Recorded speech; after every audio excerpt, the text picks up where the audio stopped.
sharing those. So from my perspective as a supplier in this, the automotive chain, for us, what we do understand is that when it comes to real innovation in the auto sector, Dr. Rao mentioned in his presentation, the customer sits at the heart of the innovation. So as supply chain partners for our OEM clients and our module suppliers, the real drive for innovation comes from the customer. So for instance, I visited a counterpart supplier in Germany, a company roughly our size does similar parts like ours.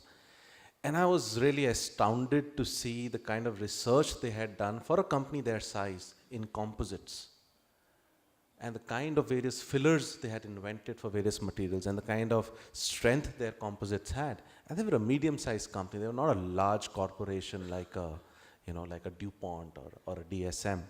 And I asked them, I was really intrigued. I said, a company with your size, your level of resources, how did you even come up with these kind of materials? This takes so much effort. They said, and the answer was very simple, very cryptic. And he said, the CEO of that organization said, Mr. Bahl, in Germany, the business is decided from a customer to a supplier depending on your capability to innovate. Now, as much as we might say here in our country, innovation is not at the center of decision making. Cost is. We need to make cars affordable for the population, for the demographic, and cost, barring of course quality, delivery, development, lead times, there are the given, but cost is the primary driver. And somewhere that stifles innovation. Interesting thought, because it's somehow always felt that innovation is misunderstood in many ways, right? It's not always that flashbulb moment where you suddenly do something earth-shattering. That happens once in a while, but innovation is also about processes, small improvements that are made over time. Now, from an OEM perspective, Mr. Rao, we do understand, like Nitin just mentioned, that it requires a change of mindset. How is this thought about innovation really being pushed to your suppliers? What is the thought that an OEM of Maruti Suzuki's stature is doing to bring in more suppliers into the innovation fold? We had been working with our suppliers to basically develop the engineering skills locally at their end, because the current trend of OEMs is to basically design the basic model and outsource the system design to the suppliers. So for that to happen, the component suppliers have to have their engineering base strong. That is the basic requirement. And then when we are working to meet a particular cost target or a performance target, we have to invariably do a lot of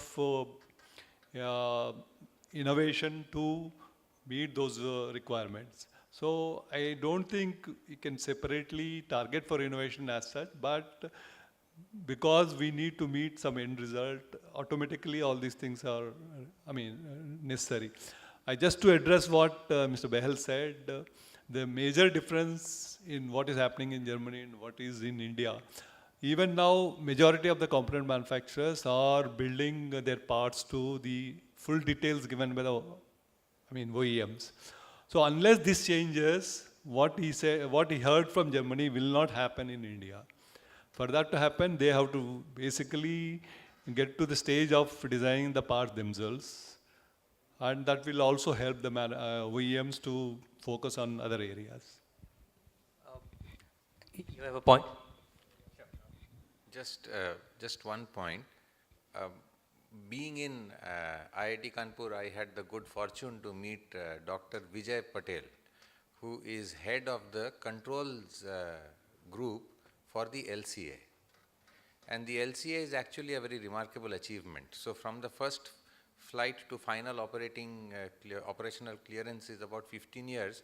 which is what all other fighter aircraft do, and the LCA is making waves. It is actually very good. After some recent air show, the Air Force apparently increased the number of the order number from 20 to 120. It is much cheaper than international competitors and so on. And what Dr. Patel told me something that was very interesting. He says that every day we figure out one more thing that we can do, and then the Air Force says, why don't you include that, and then we will buy. So finally we have told them, and they have agreed in principle. We have said, you buy the plane now. It is our plane. We can retrofit anything. Anything that we do later on a new model, if it is possible, we will put it on your plane. You change the missile, the aerodynamics changes, we will change the control algorithm. This is our plane. Buy it.